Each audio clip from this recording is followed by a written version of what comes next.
What do you find scary? Vague question, I know, but it's interesting to dissect exactly what tickles that part of your brain that responds to a threat or something unnerving with an overwhelming sense of dread.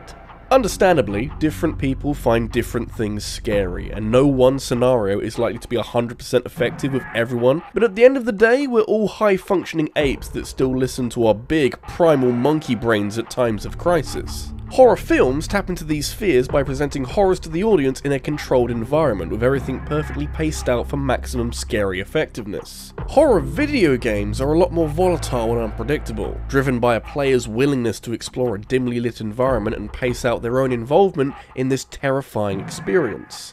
It's a concoction of sight and sound that so many developers in the past have tried to stamp their own unique blend on, but getting the right mix isn't as easy as it seems. In order to tap into that jumpy brain of ours in a way that feels genuine rather than cheap and jump scary, there are certain things that you need to consider and keep an eye on when it comes to scaring your players. It's hardly an exact science or anything, but I've played a lot of horror games before, and to put it simply, you tend to remember what works.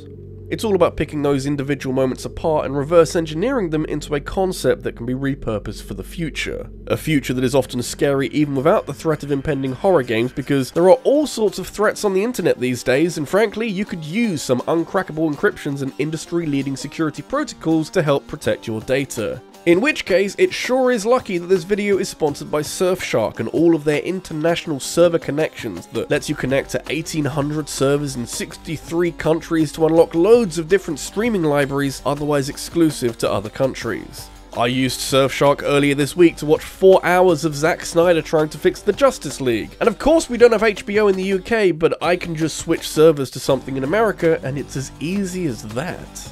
The added security that comes with Surfshark means that you can join public Wi-Fi safe in the knowledge that your personal data is protected from all the bad guys trying to steal your things. Surfshark is easy to install and can run on unlimited devices from a single subscription, so you can safely do your exciting internet stuff on a massive number of platforms. And with a 30-day money-back guarantee and 24/7 live customer support, that's an awful lot of good stuff. You can go to surfshark.deals/RabbidLuigi and enter the promo code RabbidLuigi for 83% off and 3 extra months for free. That link is also in the video's description if you don't fancy typing all of that out. Secure your connection now with Surfshark. Anyway, games can be scary, and I'm going to talk about how to do it properly because so many games out there like to cut corners and focus more on the scares than the build-up. Horror is the single most unique genre of gaming out there because of the relationship it builds up between game and player, one that is significantly more direct and involved than, say, an RPG, for example.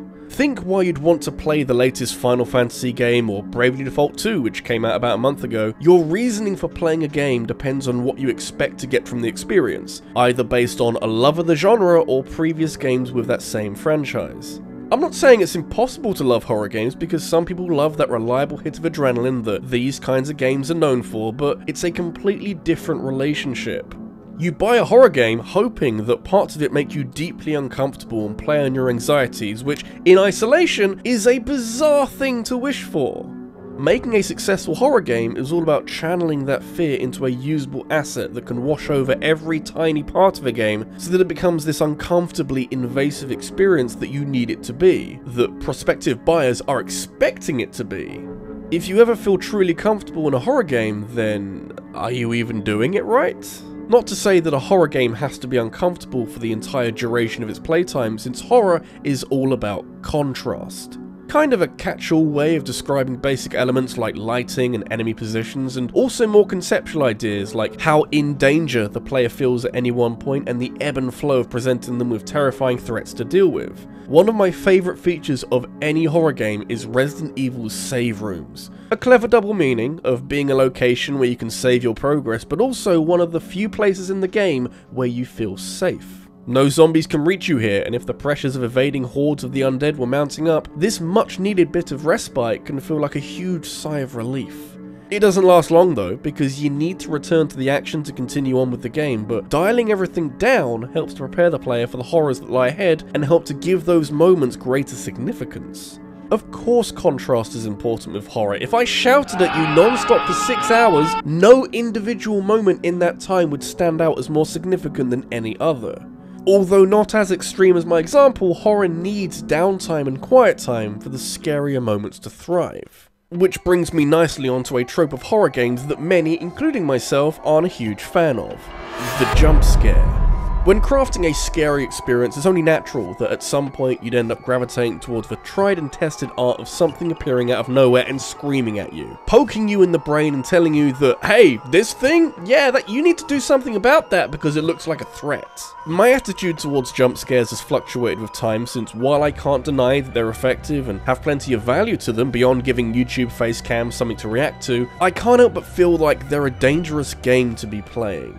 Yes, jump scares are terrifying, but they exist independent of context and from any atmosphere that's been built up in a horror game. They can be a good way of giving all that tension a place to go, as a way of using some of that fancy contrast that we've been talking about, but my concern comes from the fact that a jump scare is the peak of how scared you can be with a game.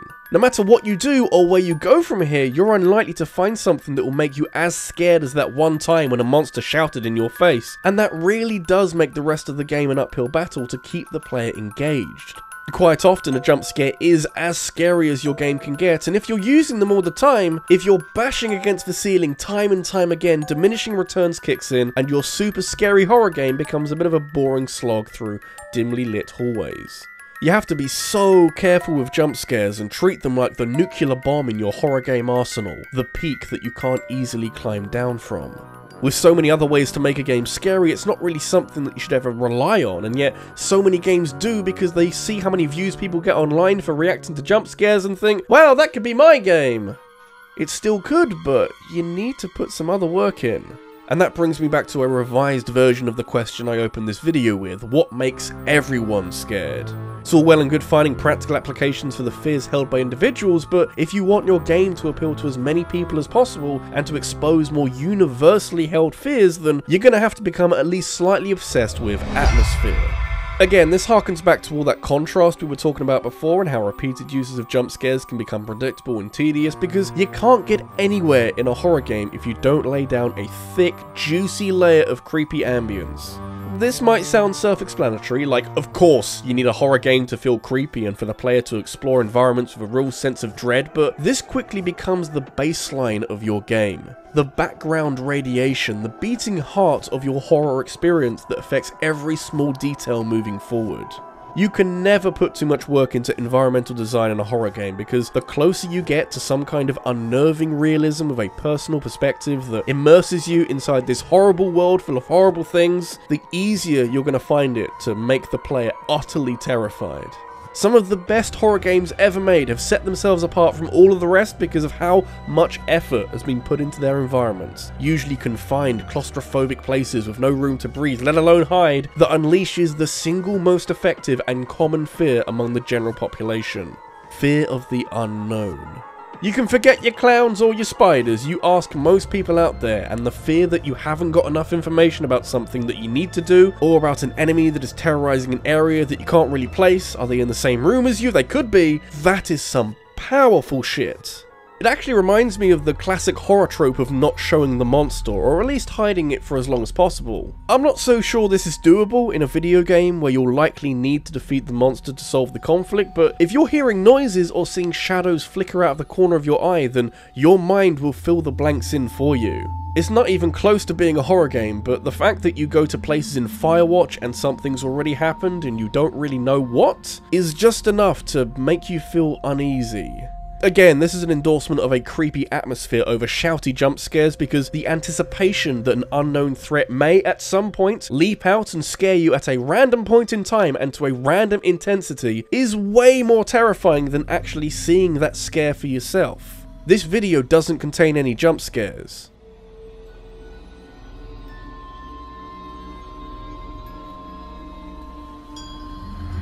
The mind can conjure up horrors that far outweigh most realities, and so there's no reason why a horror game shouldn't look to use the player's imagination against themselves. One of the scariest parts of Resident Evil 7 is exploring the kids' room, where you can only see what your flashlight is illuminating as you look through cabinets and see all that creepy imagery and hear the spooky sound effects, and you're waiting for the jump scare to cap all of this off, and nothing.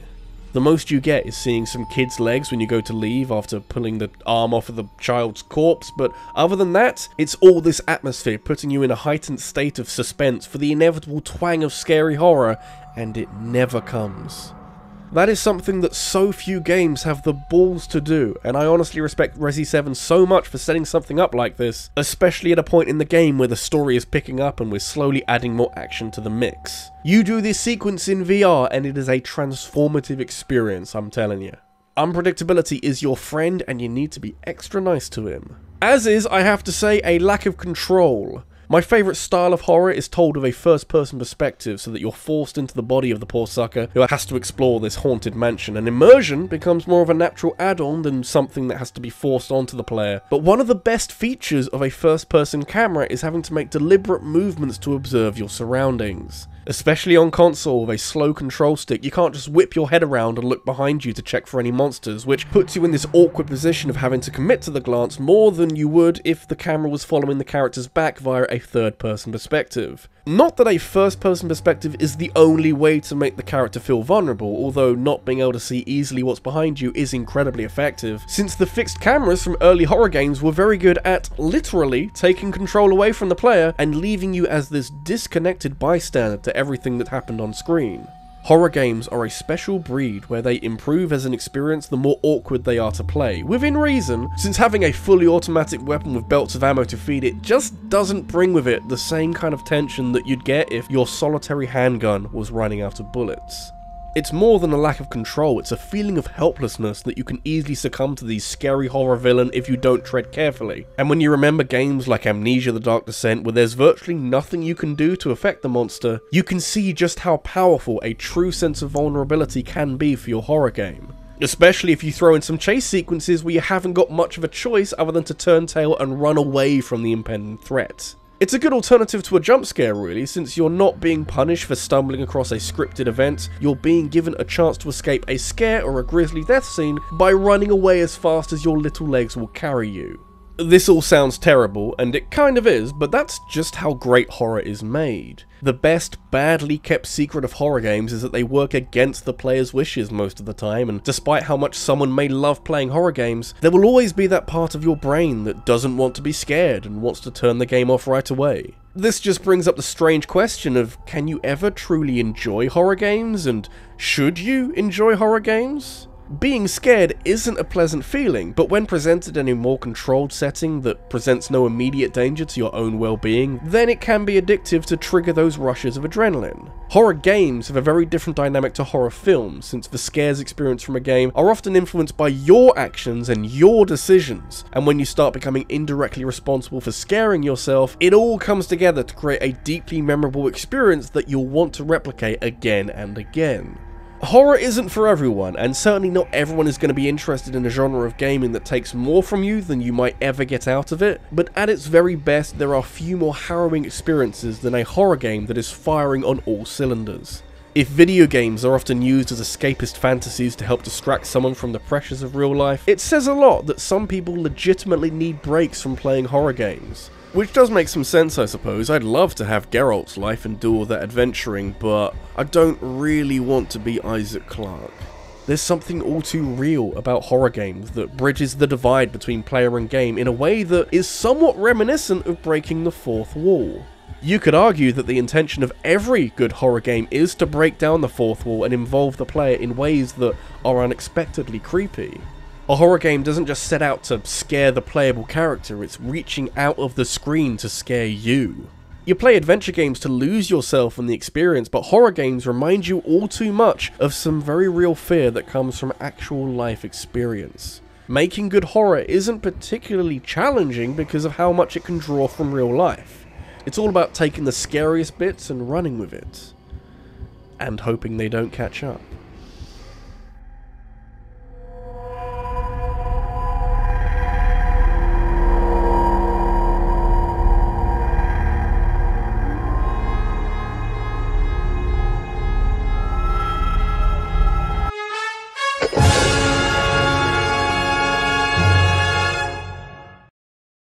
Hi, just want to give a quick shout out to some of my top supporters on Patreon. We have Ramon Alberto, Jerome Kiryu, Fusion Warrior, Sarah Malion, Christopher Robinson, Joe Creamer, and Scott Riker. Thank you all for supporting what I do on YouTube, and if you want to join them, you can go to patreon.com/RabbidLuigi, where I post updates and behind the scenes stuff, and we generally have a really good time. Also, what topic would you like to see me cover next? Leave your suggestion in a comment on this video, because I'll be taking the best ideas and making a poll on my community tab, which you can then vote on to decide what the next video is about. I'll be announcing the winner of the poll over on my Twitter, so make sure you follow me so you don't miss out. Thanks for watching, and I'll see you in the next one.